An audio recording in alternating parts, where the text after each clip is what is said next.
Hey you guys, I hope you're having a good day and have been doing well.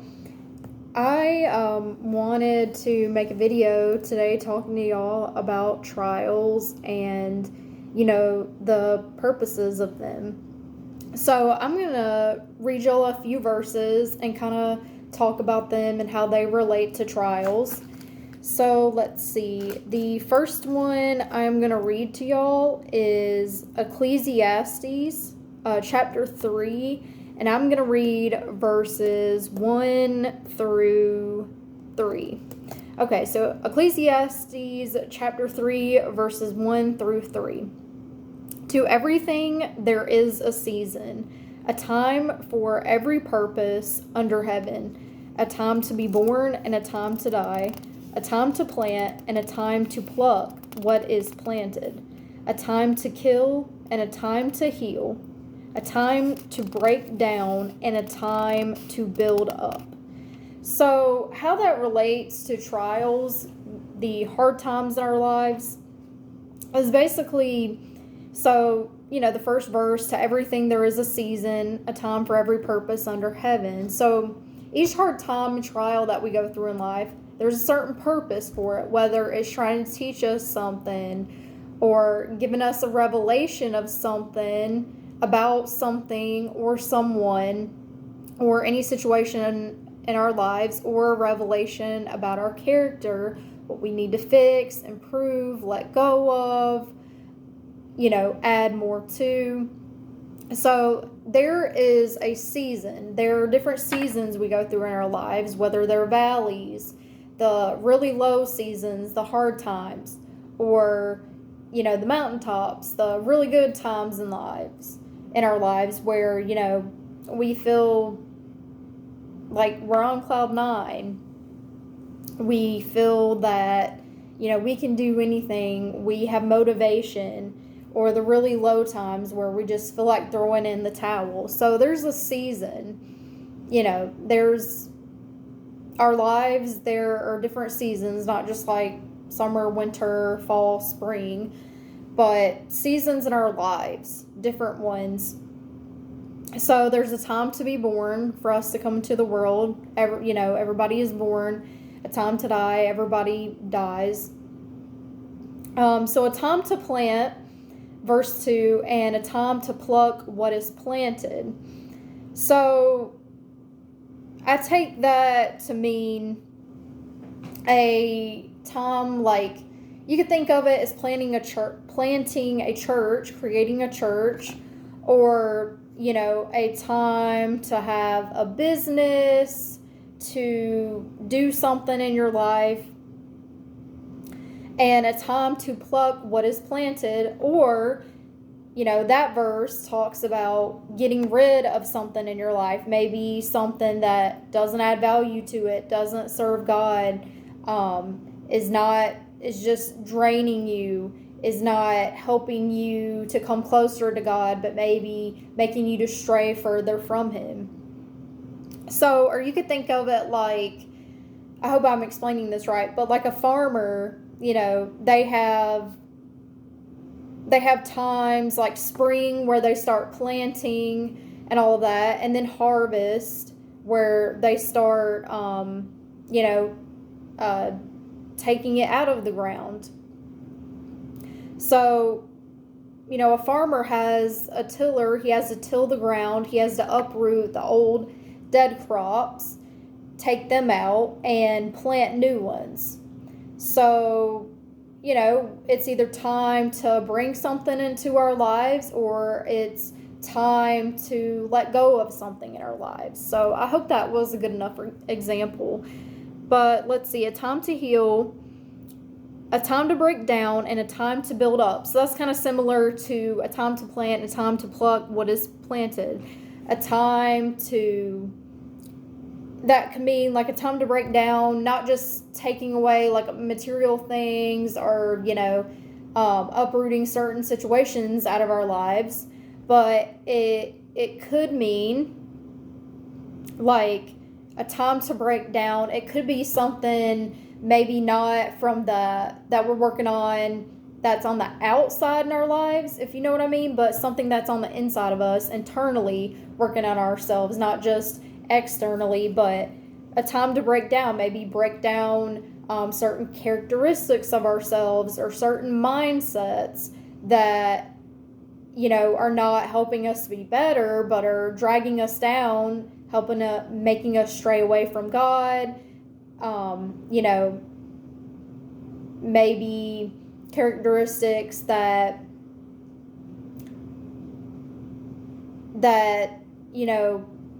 drag us down, that don't help us to be better people, that maybe make us worse or worse towards others. So a time to break down mindsets, characteristics that are not serving God, others, or ourselves anymore. And a time to build up could mean building up, like I've said before, like a business, or, time to build ourselves up, to, instill certain things internally, to work on ourselves. Like, for instance, you could say you're building up on your faith, or, you didn't have a very optimistic mindset, but maybe building that up, trying to build upon having a more positive outlook on life. So things like that. So everything has its time. Each trial in our lives have served their own purpose and have their own time in our lives. So the next one I'm going to read y'all is Zechariah chapter 13, verse 9. Zechariah 13:9. Excuse me, y'all. Like the New Testament, I can pretty much remember where everything's at, but the Old Testament, I'm still fuzzy on, really. Okay, so Zechariah chapter 13, verse 9. I'm actually, in my personal, Bible reading and stuff like that, I've read through the New Testament a lot. I'm still reading in the New Testament, and right now I'm reading through Revelation. I read, what I do every day is I read a chapter in the Old Testament and a chapter in the New Testament. So right now I'm reading in Revelation, and then I'm also reading in the Old Testament in Daniel. I feel like there's books, maybe about a week ago or so, that I don't even know if I've even read through. I've read certain verses, but I haven't read the whole book through in the Old Testament. I've read through every single book in the New Testament, but not the Old Testament. There's certain books I've never read through, or I haven't read, really read through enough. I have the New Testament where I couldn't tell you what it's about. So that's kind of what I'm working on. I'm working on more, reading more of the Old Testament. Okay, and sorry to veer off track. That got me thinking about that. So, Zechariah chapter 13, verse 9. So, that is, I will bring the 1/3 through the fire, will refine them as silver is refined, and test them as gold is tested. They will call on my name, and I will answer them. I will say, this is my people, and each one will say, the Lord is my God. So that kind of talks about the process part of going through trials in our lives. So it talks about, 3 parts. The first, I will bring the 1/3 through the fire. So this is the process of jewelry making, certain metals, how they're tested and tried. And so that's used as a metaphor or an example of how, God takes us through the hard times in our lives. So he brings us through the fire, that hard time. Sometimes there's trials where God just takes us kind of like Moses and the Israelites. No, that's not a good example. Okay, scratch that out. I'll use that example. That's a better one in a minute. there are certain trials where God we really don't have to go through it. He just, it's like a short and easy time, and he kind of takes us over the bridge. We'll just say that. And then it's done and over with, and it wasn't that long. It wasn't that long of a trial. He just takes us over it before it gets to the worst part, and that's done and over with. And then there are certain trials where, in order to get through it, we literally have to get through it. So I'll repeat that again.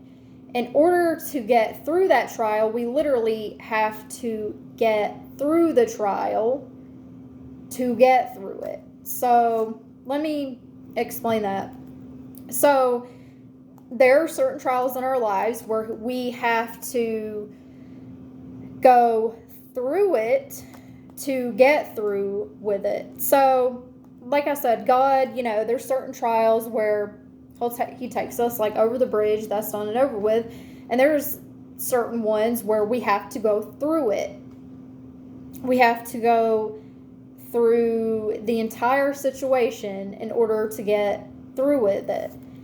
And usually that's because God makes us go through it. For example, I'll use the one that I was going to use that I said X out that before. So God took the Israelites and Moses through the wilderness. I think that was like 100 years or so. I don't remember the exact number the Bible said. I think it was like 100 years, hundreds of years. So he took the Israelites and Moses and the Israelites through the wilderness and through the Red Sea. In order to get past that trial to succeed, he had to take them through it and through the wilderness because he was working on their character. And God takes us through trials. Sometimes we have to actually go through the whole thing, and maybe that could be weeks, months, years. It depends. And most of the time it's because God is trying to work on our character. He's trying to instill and add things in us that will make us to be more like him, to have his character. And he's trying to burn off things in us, get rid of things, remove things in us that are not of him, that are not like him, characteristics that make us more like ourselves, or the old creature that we were before we became the new creation. So the process of sanctification. So he has to burn off things that didn't serve the purpose that he has for our lives. And that's a big part of sanctification. Going through trials in our lives is a big part of sanctification. Becoming that new man, that new creation. In order to be sanctified, we have to get rid of what is in our flesh and taking on more what is of the Holy Spirit. So let's see. So he takes us through the fire, through the trials, and then it says, I will refine them as silver is refined. So, he uses trials to change our mindset, to make us more like him. That's refining our mindset, changing our mindset, and test them as gold as tested. So, refining, burning off those old traits of the flesh and creating new ones of the Spirit, and test them as gold is tested. So, and then, another reason is God will use trials to test us, to test our faith, not like to get a rise out of us or to, play games with us, but to test us, to strengthen our faith, to help us build up characteristics such as perseverance. And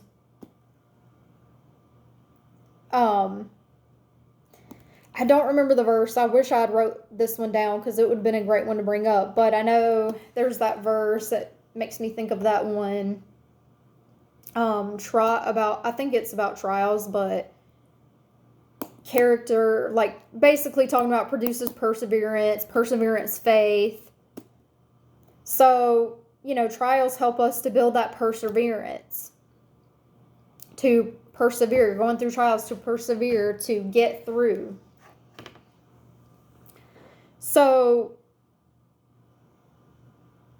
so God takes us through the fire, through the trial. We go through the trials. He refines us as silver is refined. He burns off anything, removes anything that's not of Him in us, that doesn't serve His purpose for our lives. He burns off that old man, those old fleshly characteristics, and instills in us ones of the Spirit, tests our faith, helps us to persevere, instills perseverance in us. Let's see. So the next one I'm going to read you guys is 1 Peter chapter 4, verses 12 through 19. 1 Peter chapter 4, verses 12 through 19. Okay. So, beloved, do not think it strange concerning the fiery trial which is to try you, as though some strange thing happened to you. And I'll just go on and read verse 13. 12 through 19. Okay, I'm gonna go ahead and read 12 through 19 in chapter 4 of 1 Peter. So, beloved, do not think it strange concerning the fiery trial which is to try you, as though some strange thing happened to you. And I'm just gonna stop for a minute and explain. So, God tells us right here and there, because I know that some people, like, when they tell you the gospel or you go to some churches, they'll say, oh, once you repent and trust in Jesus and get saved and believe in what Jesus did for you on the cross, life is just going to be great, just blessings outpouring. And I'm not saying that you will have blessings when you come to know God and you're saved. And life will be better to the extent that you won't be of the flesh anymore, but of the Spirit. And your mindset will be changed. You will be a better person. You will be on the road to sanctification. But you will still have hard times. And in fact, I would say as a Christian, you'll have even harder times than when you were still in the world before you got saved. Being a Christian is hard. It's not easy. And you can even read in the Bible, it's just the gruesome deaths that Jesus' disciples had to go through. I think Peter was crucified upside down on a cross. John the Baptist got his head cut off. They all, I'm pretty sure, or almost all of them, had very gruesome deaths. So, and they were, they and Paul constantly thrown in jail, constantly persecuted.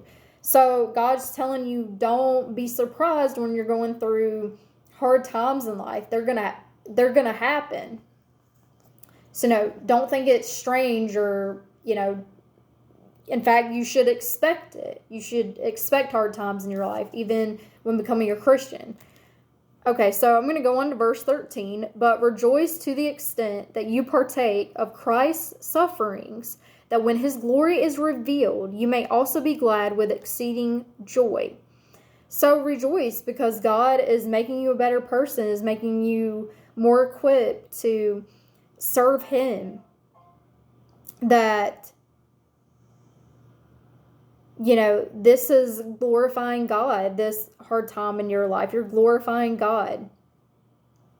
You're becoming more like Christ in your mindset.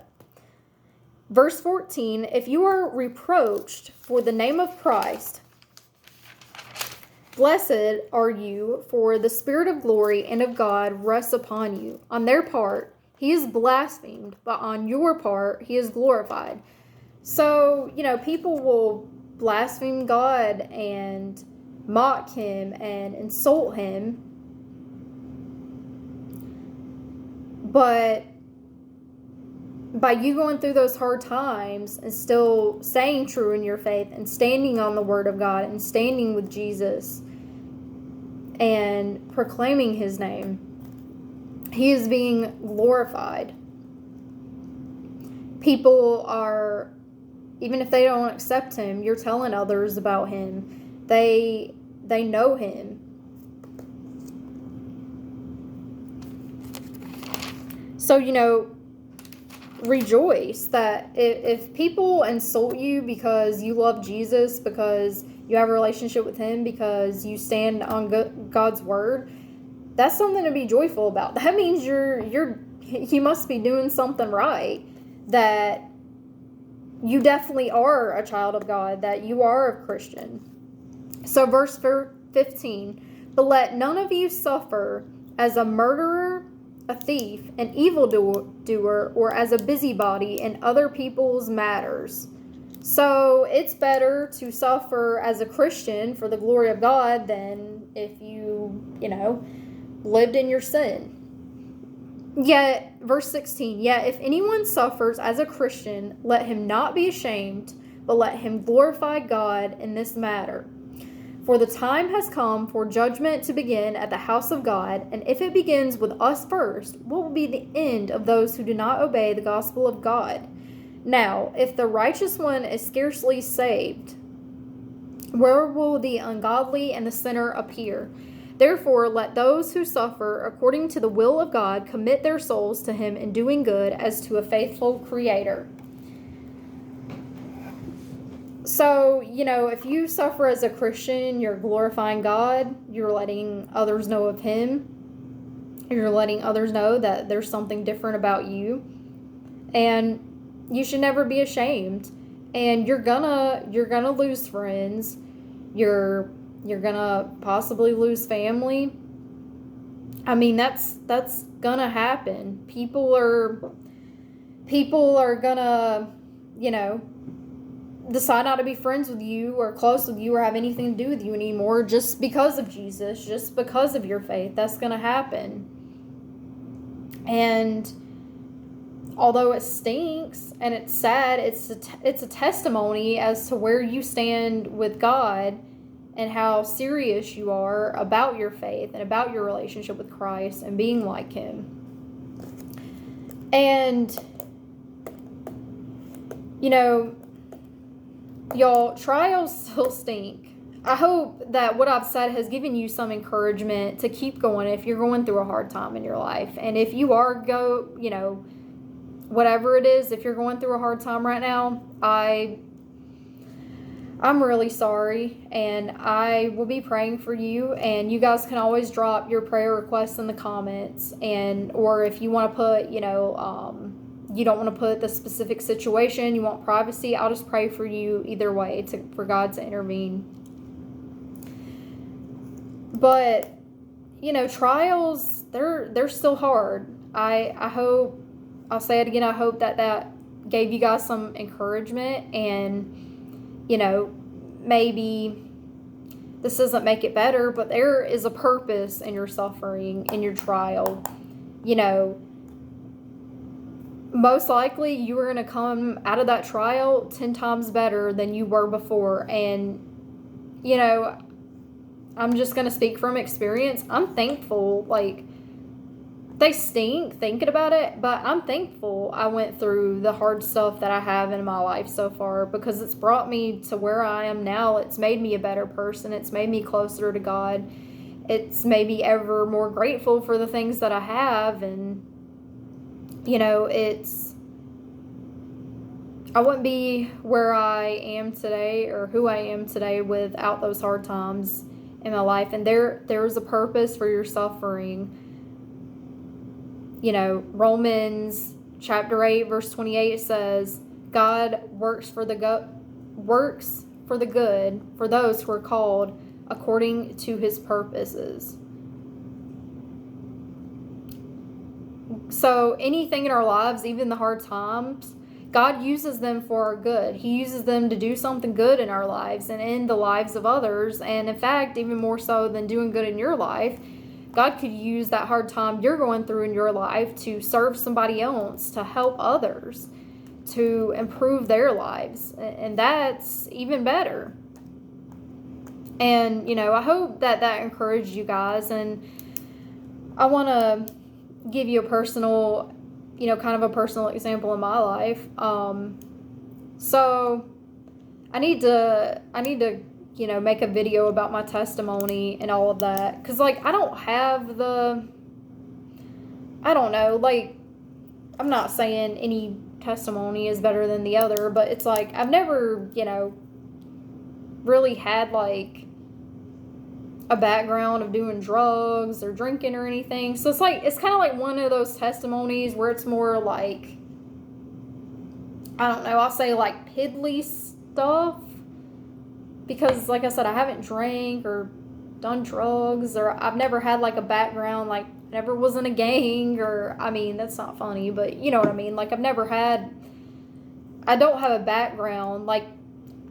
I've had bad things happen to me, but I don't have that like some people do. I just don't really have that crazy of a background. But anyway, I'll have to get on here and share my testimony, make a video about that one time. But so let me think. I'll just go with since 2018, well, more kind of 2017, I've been pretty strained from my family. And a lot of that is because of, and I'm not going to get into the story of this, but a lot of it is because of personal issues between my mom and I, and just family matters. And some of it, though, is because of my beliefs, both political and I guess you could say faith, religious-wise. And it's been strained since 2017, but even more so the past 2 or 3 years. But anyway, long story short, I said I wasn't going to get all into this, but just to kind of give you more of a background. Long story short, my mom used to be I would say she used to be a Christian, but it was more so, okay, so basically my mom used to be super religious. Every time the church doors were open, we would be there, she would get us there. But it wasn't because some people are like that because they really are devoted. This was more kind of a reputation thing. Oh, if the church doors are open, we got to be there so we don't look bad in front of Sally Mae down the road or whatever, you know what I'm saying. And it was kind of more that, and we had to be involved in every single thing in the church so we wouldn't look bad, and so this person wouldn't think that, this and the other. And when me and my husband were dating, I'm sorry to go into this whole spiel, but I'm going to get to my point in a minute. Anyway, when me and my husband were dating, she sat us down, and he was 22 at the time, and I was 21, and had the sex talk. I'm just going to be honest. And just if she had that talk with us and was if someone gets pregnant, then you're going to get married, stuff like that. But it was a reputation thing. And so she used to be that way, when me and my brother were younger. Well, now, I have a younger sister, and she's 16 or 17 now. And the way she was, when me and my brother were me and my brother are 5 years apart.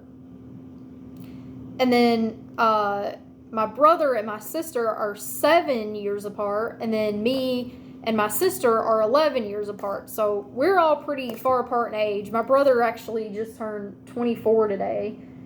And I'm 29. I just turned 29 in June. So, and then my sister, she's 16 or 17. But anyway, But the way my mom was, like, when me and my brother were younger, like, she was, like, super strict, religious, everything.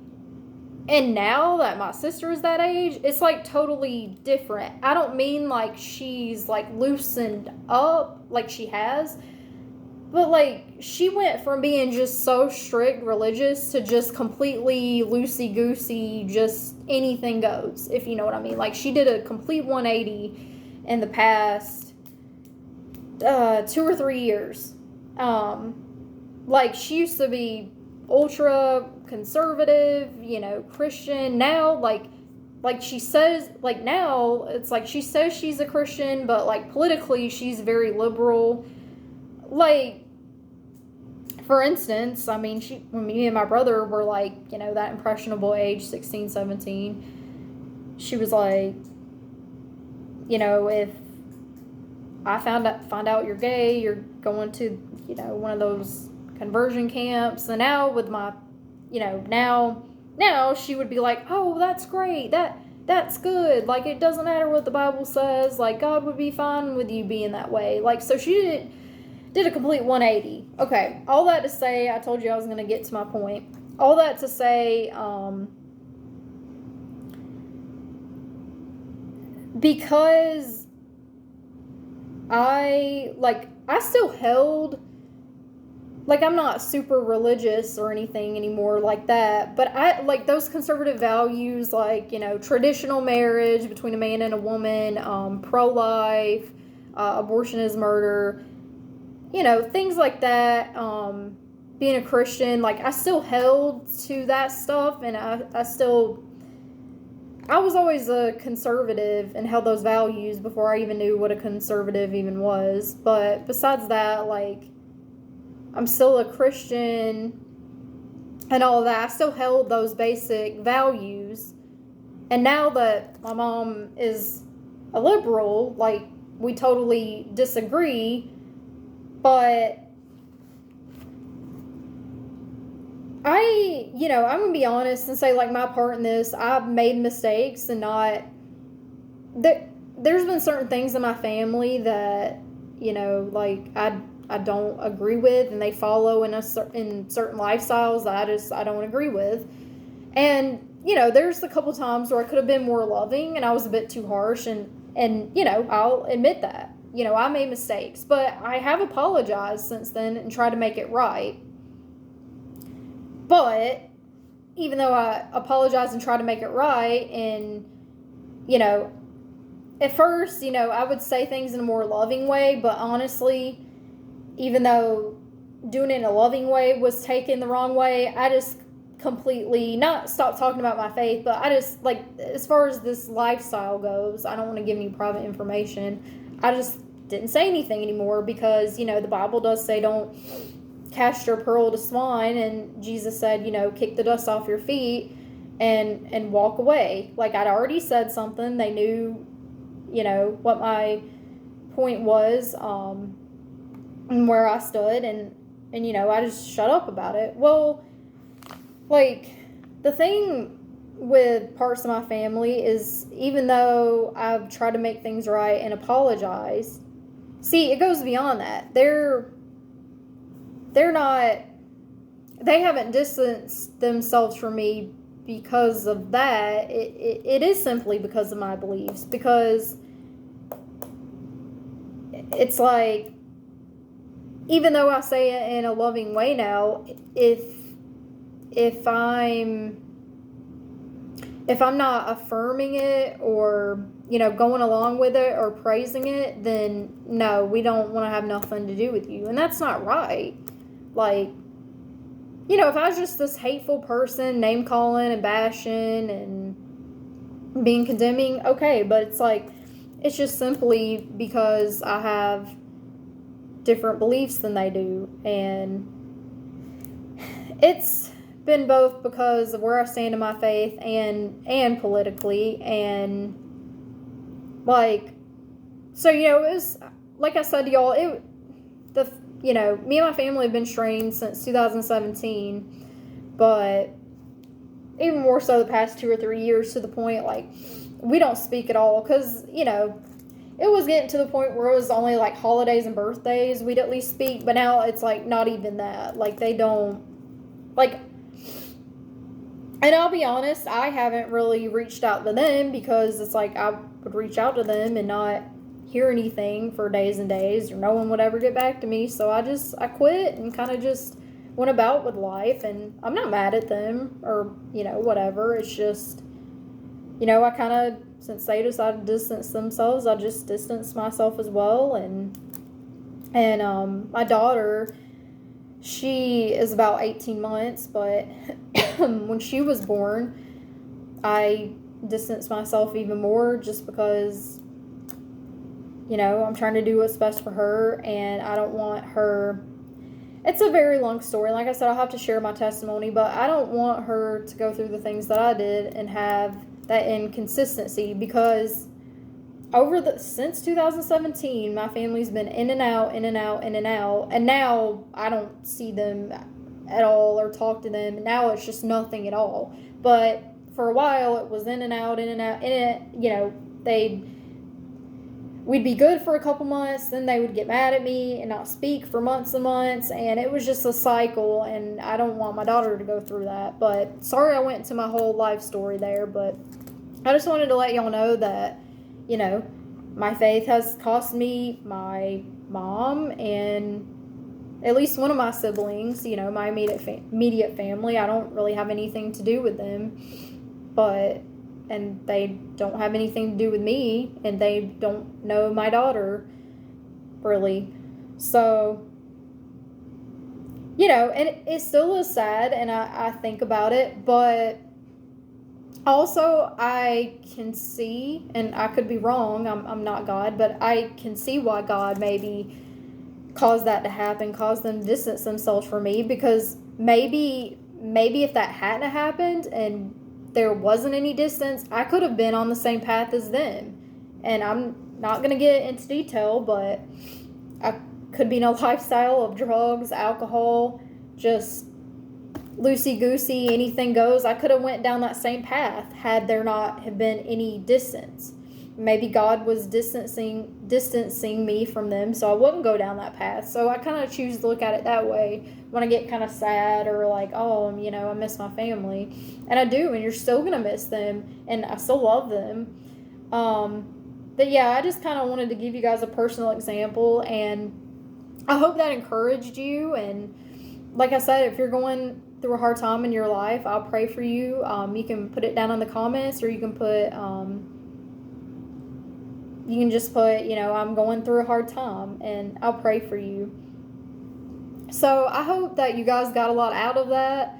I hope that you learned something, and if you don't mind subscribing, I need to be more consistent about putting videos out, but I'm going to try doing that, at least put 1 or 2 out a week. Try to do it more often than that, but I'd like to, at least for now, get to putting out 1 or 2 a week. But if you guys would subscribe and like this video, or, if you have any constructive criticism, I'm open to that in the comments. You have any prayer requests, feel free to put them in the comments. And to receive notifications when I post, you can click the bell, you can click all, or I think there's an option where you can get certain ones, kind of like the highlights option on Facebook. But I hope you guys have a good day, and God bless you. Bye.